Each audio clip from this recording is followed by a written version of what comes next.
안녕하십니까. 굿라이프 척추88TV 애청자 여러분, 오늘 제가 준비한 주제는요, 역시 병원에서 많이 물어보시는 질문들 중에서 하나입니다.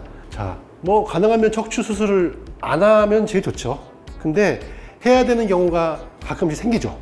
그러면 그때 물어보는 질문, 원장님, 유합술, 이 허리에다가 핀 박는 유합술을 하면은 반드시 재발한다고 하는데, 그 윗부분이나 밑에 부분이 반드시 재발한다고 하는데 정말 그럼 해야 되나요? 라고 물어봅니다.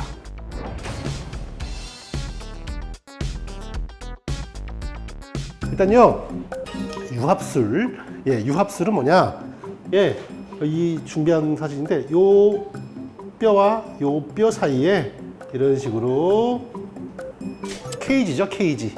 뼈를 채운 케이지를 삽입을 하고 핀으로 고정을 한 거죠. 이렇게 핀, MRI에서 보이죠? 핀으로 고정해서 뼈와 뼈를 합친다, 유합한다. 그래서 유합술이에요. 자, 그러면은 이 케이지를 이렇게 뼈와 뼈 사이에 삽입을 하게 되면은 서서히 두 개의 뼈가 골화, 하나의 뼈로 골화되는데, 그 과정이 최소 3개월에서 길면 6개월도 걸리거든요. 그 사이에 뼈가 움직이면 안 될 거 아니에요, 그죠?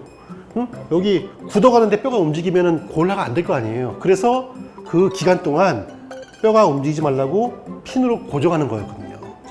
자, 전봇대가 있습니다. 전봇대 어떻게 만들어요? 처음에 가운데 긴 철심을 중심으로 시멘트를 다 이렇게 바르잖아요, 그죠? 근데 시멘트가 굳어버리면은 철심 자체는 필요가 없죠. 하지만 시멘트가 굳을 때까지는 철심 역할이 있잖아요. 바로 그거예요. 뼈가 굳을 때까지 이 스크류가 잡아주는 역할을 하는 것이고, 이미 골화가 되면은 사실상 이 스크류의 역할은 끝난 겁니다. 그래서 빼도 되는데 굳이 억지로 일부러 빼지는 않죠. 요즘은 굉장히 잘 만들어가지고 평생 가지고 가도 큰 문제가 없습니다. 자, 여기서 환자분이 질문하시는 거, 유합을 하게 되면은 재발을 반드시 한다는데요. 그게 뭐냐? 화면 살짝 바꿔보겠습니다. 보시면, 자, 화면에 보시면은 유합을 했습니다. 유합을 하게 되면은 그 위에 부분과 밑에 부분에 재발이 생기는 경우가 종종 있습니다. 왜 그러냐면은 허리뼈는 이런 식으로 움직여야 되는데 두 마디를 핀으로 고정하다 보니까 어떻게 돼요? 이렇게 되겠죠, 이렇게. 그죠? 유합한 인접부에 과도하게 관절이 꺾이면서 척추 협착층이 재발하는 경우가 생기는 거죠. 여기 보시면은 이렇게 유합술 했더니 바로 위에 부분 이렇게 튀어나오죠.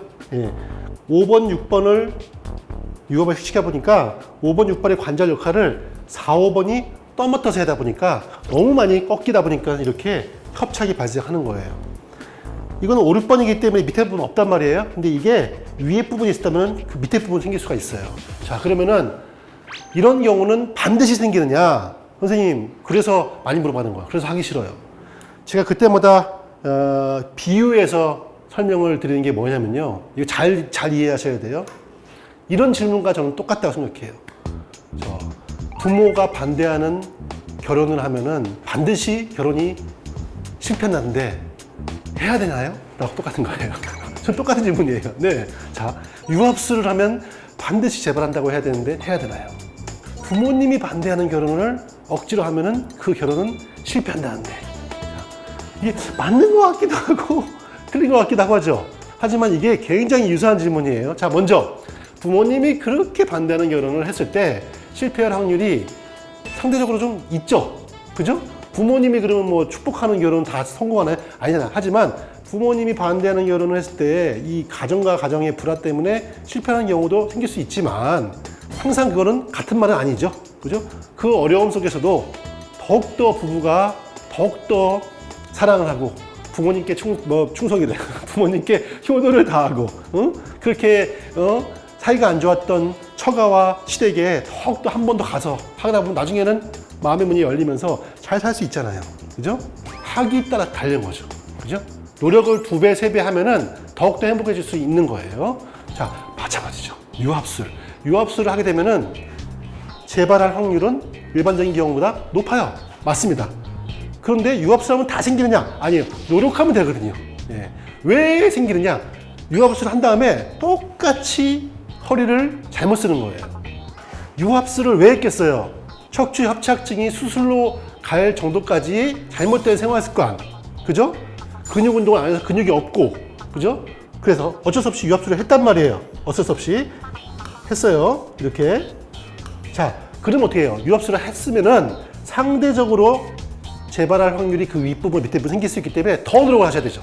마치 부모님이 반대한 결혼을 정말 주장을 펼쳐서 결혼했을 때 2배, 3배의 노력이 필요하듯이. 어떤 거겠어요? 아, 나는 수술을 했으니까 끝난 게 아니죠. 다시 시작이죠. 더욱더 허리, 발을 쓰는 습관, 바르게 걷기, 물건을 들 때 어떻게 들어야 되며 어떤 근육을 어떻게 운동해서 길러야 되는지를 더욱더 굿라이프를 보면서 공부도 하시고 책도 보시면서 유튜브 보시면서 노력을 하시면은 재발을 안 하죠. 정리할게요. 척추 유합술을 해야 되는 상황이면은 해야 된다. 예.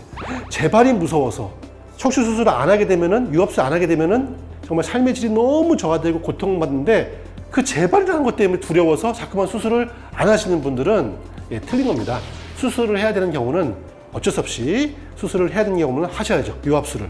그러나서 재발에 대한 문제는 충분히 대비하신다면은 예, 위에 부분과 밑에 부분에 협착증이 재발하는 경우는 막을 수 있다는 겁니다.